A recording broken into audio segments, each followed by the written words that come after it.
War and Peace, Book 7, Chapter 4. The old count, who had always kept up an enormous hunting establishment, but had now handed it all completely over to his son's care, being in very good spirits on this 15th of September, prepared to go out with the others. In an hour's time the whole hunting party was at the porch. Nicholas, with a stern and serious air, which showed that now was no time for attending to trifles, went past Natásha and Pétya, who were trying to tell him something. He had a look at all the details of the hunt, sent a pack of hounds and huntsmen on ahead to find the quarry, mounted his chestnut Donets, and whistling to his own leash of borzoi, set off across the threshing ground to a field leading to the Otrádnoe wood. The old count's horse, a sorrel gelding called Viflyanka, was led by the groom in attendance on him, while the count himself was to drive in a small trap straight to a spot reserved for him. They were taking 54 hounds, with 6 hunt attendants and whippers in. Besides the family, there were 8 borzoi kennelmen and more than 40 borzoi, so that, with the borzoi on the leash belonging to members of the family, there were about 130 dogs and 20 horsemen. Each dog knew its master and its call. Each man in the hunt knew his business, his place, what he had to do. As soon as they had passed the fence they all spread out evenly and quietly, without noise or talk, along the road and field leading to the Otrádnoe covert.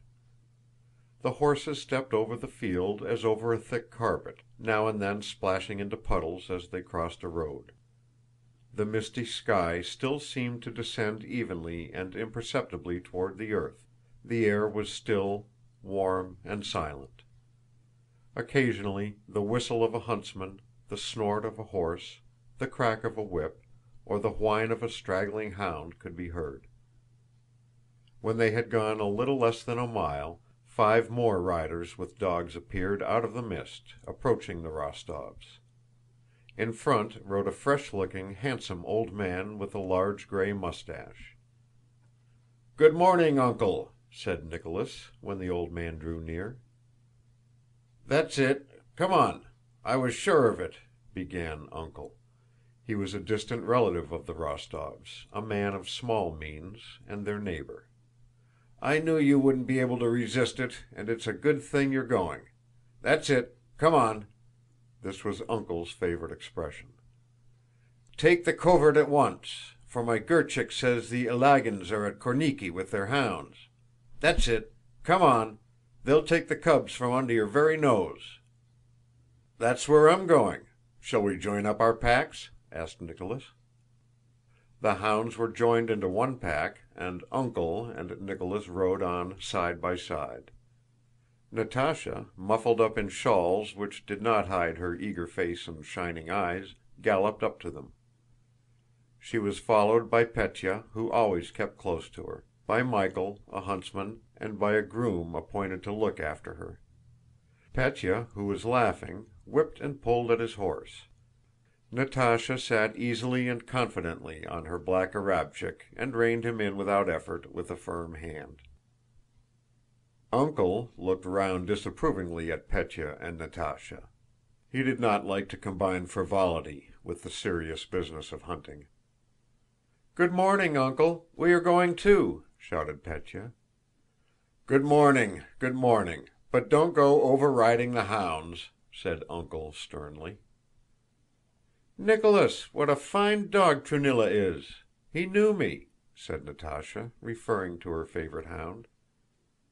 "In the first place, Trunilla is not a dog, but a harrier," thought Nicholas, and looked sternly at his sister, trying to make her feel the distance that ought to separate them at that moment.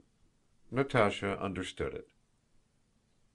"You mustn't think we'll be in anyone's way, Uncle," she said. "We'll go to our places and won't budge." "A good thing too, little countess," said Uncle. "Only mind you don't fall off your horse," he added, "because... That's it, come on. You've nothing to hold on to." The oasis of the Otrádnoe covert came in sight a few hundred yards off. The huntsmen were already nearing it. Rostóv, having finally settled with "Uncle" where they should set on the hounds, and having shown Natásha where she was to stand, a spot where nothing could possibly run out, went round above the ravine. "Well, nephew, you're going for a big wolf," said "Uncle." "Mind and don't let her slip." "That's as may happen," answered Rostóv. "Karáy, here!" he shouted, answering "Uncle's" remark by his call to his borzoi. Karáy was a shaggy old dog with a hanging jowl, famous for having tackled a big wolf unaided. They all took up their places. The old count, knowing his son's ardor in the hunt, hurried so as not to be late, and the huntsmen had not yet reached their places when Count Ilyá Rostóv, cheerful, flushed, and with quivering cheeks, drove up with his black horses over the winter rye to the place reserved for him where a wolf might come out. Having straightened his coat and fastened on his hunting knives and horn, he mounted his good, sleek, well-fed, and comfortable horse Viflyanka, which was turning gray like himself. His horses and trap were sent home. Count Ilyá Rostóv, though not at heart a keen sportsman, knew the rules of the hunt well, and rode to the bushy edge of the road where he was to stand, arranged his reins, settling himself in the saddle, and feeling that he was ready, looked about with a smile.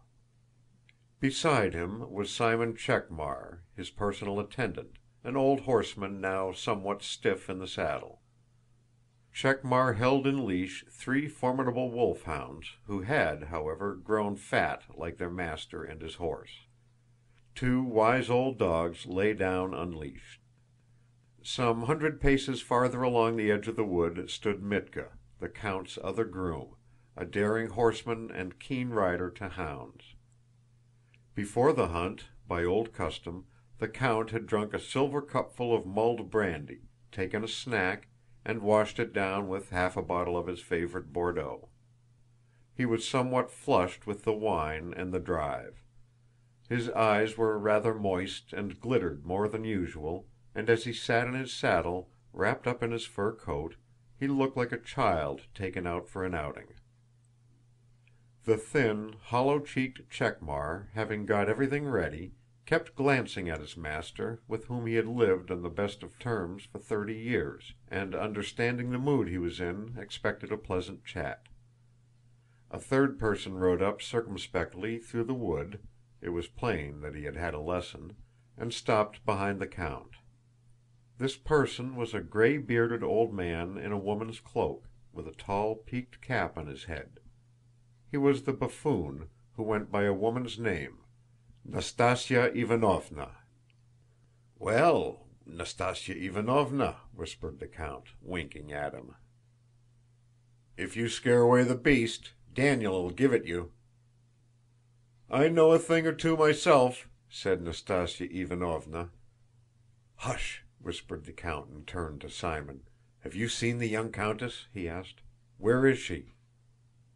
"With young Count Peter, by the Zharov rank grass," answered Simon, smiling. "Though she's a lady, she's very fond of hunting."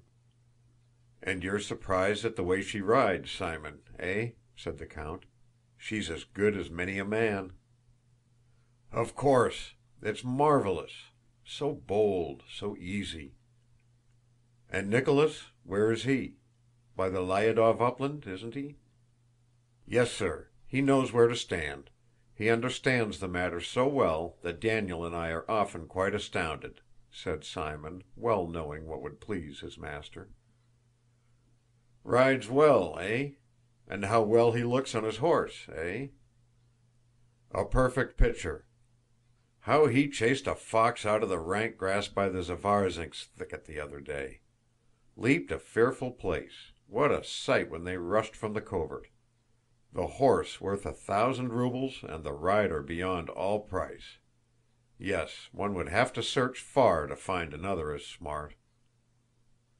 "To search far," repeated the count, evidently sorry Simon had not said more. "To search far," he said, turning back the skirt of his coat to get at his snuff-box. "The other day when he came out from mass in full uniform